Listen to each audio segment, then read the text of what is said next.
Okay, hi all. Welcome to my kitchen. You're watching the ribeye series, and this is going to be a long, even though it's not a long cook, it's going to be a long series. I've already done 3 earlier segments for this video. Now you're actually going to see the start of the ribeyes. I happen to be a long-winded person, and I apologize that these videos are long. I have only 15-minute segments I can do them in, and I want to show you as much as possible as I can do. So we're going to do a few things right now. It's 3:30. I'm playing Beat the Weather. There's the nasty weather front that's coming in from the south that's going to pick up later on this evening. It's going to be heavy winds and a lot of rain. So I'm trying to do an earlier dinner than I would normally do because of the weather. Now, all of you that have seen the big green egg video, don't worry if you don't have a big green egg. You can do this on any type of grill. You want your grill to be hot. So the hottest setting you can get your grill, the better. And I'll explain a little bit later in the video why this is important. Now, you guys know I have 2 eggs. I have a large and I have a mini max. We're going to be using my large egg today. The reason being is the mini max I can do the steaks on. I can't do the baked potatoes on with the steaks because the grill surface is much smaller than the large. The large, I can do it all on the same grate. So we're going to do the large today versus the mini max. So it's going on 3:30, and I just pulled my steaks out of the refrigerator. They've been in the refrigerator a couple of days. They've thawed out. And these are pretty good. I know in the earlier video, I did show you, or I talked about fat and what the ribeyes are. These are ribeye steaks. And you can see that ribeyes do have a lot of fat in them. As a matter of fact, I'm going to show you the other one. This is the back side. And the reason ribeyes have high fat content is and I'm going to see, these may not have been taken from the same cow. Oh, but if you start putting them together, if this was one piece and not 2 separate, and you're not really going to get a good view of it in these bags, but you can kind of see if they were together, this would be the rib roast, and this part would be your roast. So these were once a whole roast that were cut into ribeyes, and that's how you get the ribeyes. Anyway, before I get long-winded, which I already have, we're going to take these out an hour before. What I'm going to do is I'm going to take these out of their packages, and unfortunately sometimes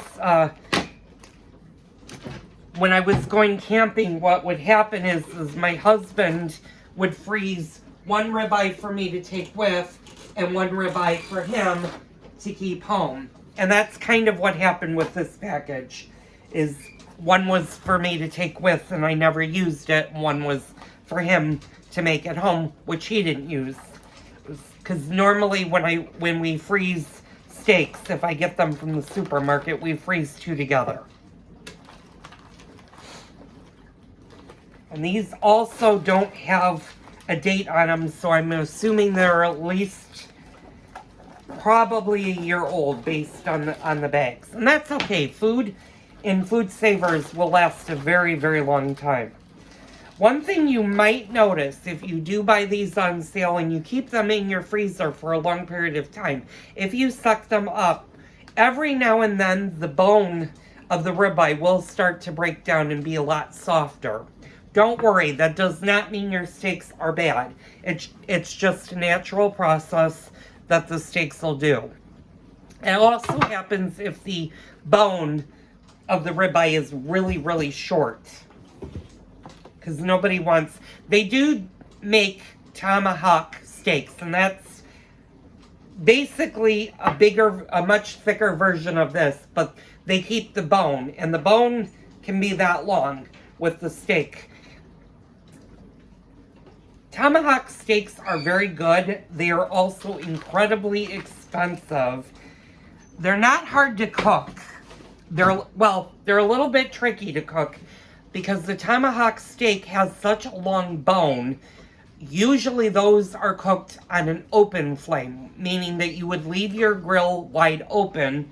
And in my case, none of my eggs can accommodate that kind of a bone with the lid being closed. And they are going to cook at a very high temperature and very, very quickly.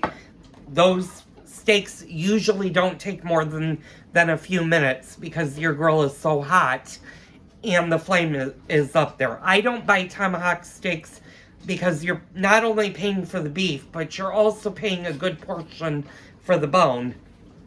And it can get very, very expensive.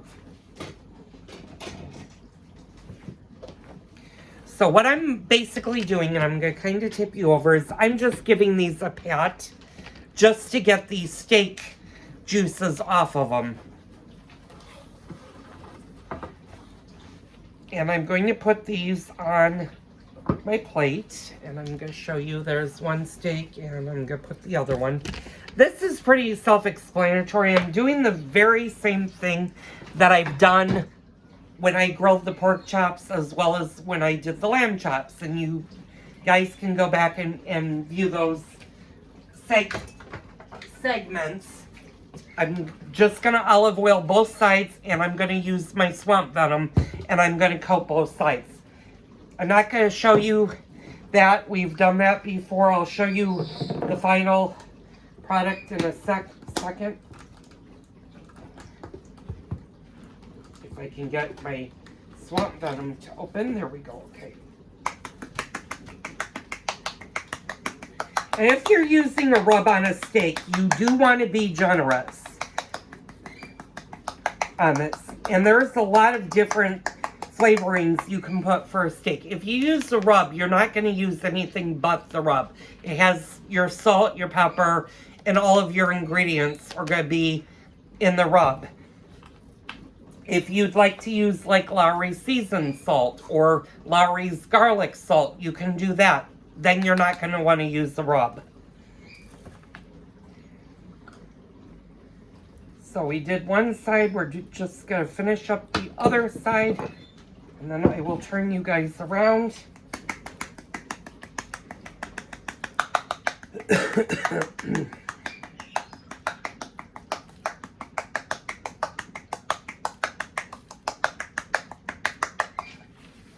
Okay, I did both sides, and I'm just going to show you that's what you want your steaks to look like.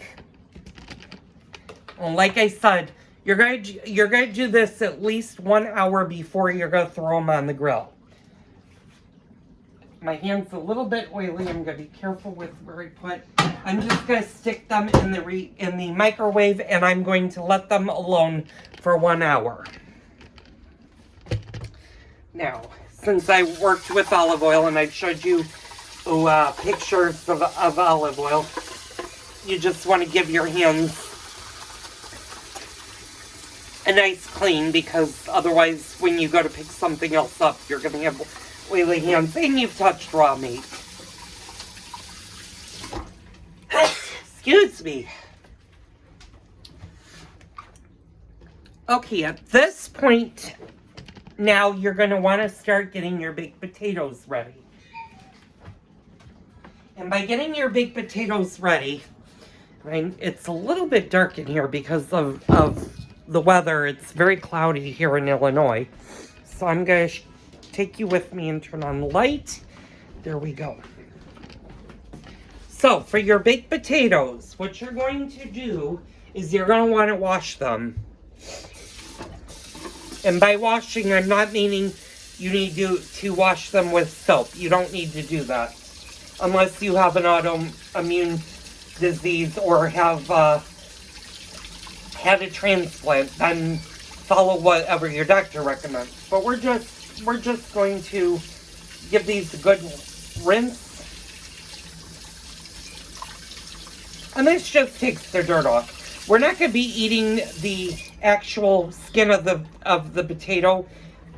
One, it's going to get really hard and crisp, but the inside's going to be very, very nice and mild.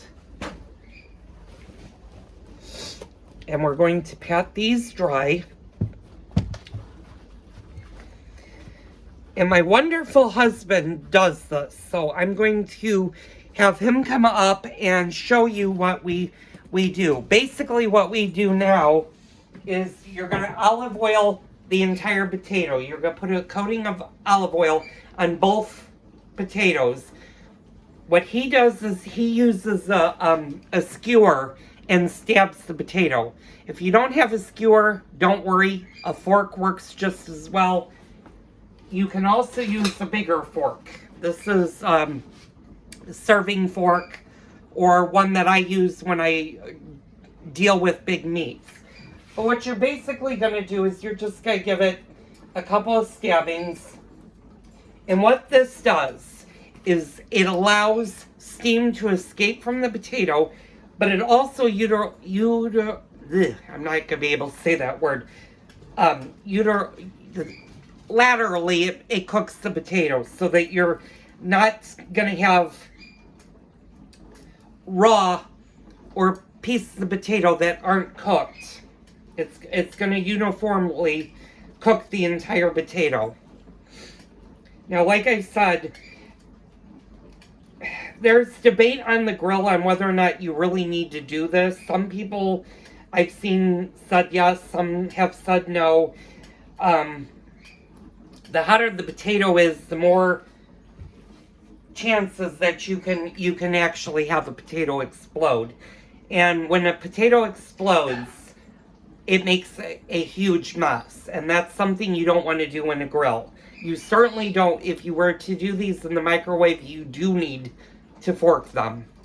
It allows steam to escape, and the reason I know that is when I was younger, my dad forgot to fork a baked potato in the microwave, and it ended up exploding, and it made a humongous mess. So you just basically want to fork the potato all over the place. And like I said, my husband normally skewers the potato. I'm kind of doing this step for him so he doesn't have to. And those are ready to go. What you're going to do is you're going to oil the back. And actually, you know what? I don't need him to do this today. I'm going to actually do it. It's been a while since I've done it. You are going to need aluminum foil. And you're going to need 2 pieces of aluminum foil. So, I'm going to bring you guys over here. Hopefully, you guys really aren't going to be able to see this. I'll try to lift the potatoes up. Reason being is you're on a tripod, and my tripod sits high and just doesn't get a good thing.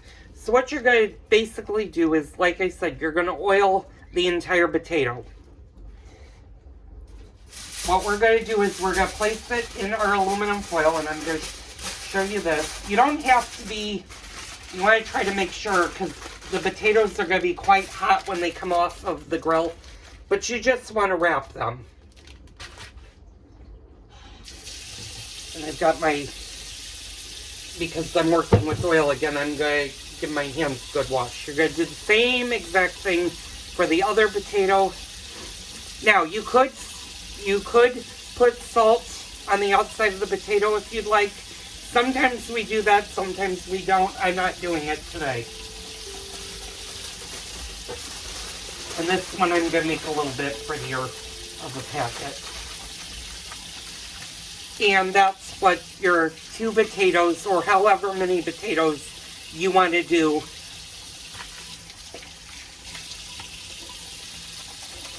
It's a little bit early for me to light the grill. I'm going to wait for about 45 minutes. You can definitely do this ahead of time. I wouldn't say do this a day ahead of time. If you're going to do it a day ahead of time because you've forked your potatoes, put them back in the refrigerator and just take them out an hour before you're going to put them on the grill.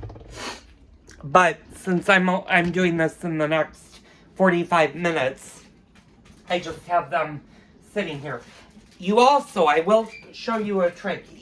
When you do bake potatoes on the grill, you want to get potatoes that are the same size or as close to the same size as possible. If one potato is much larger than the other, the larger potato is going to take longer to cook than the smaller potato. So by the time the large potato fully cooks, the smaller one will already have gone over.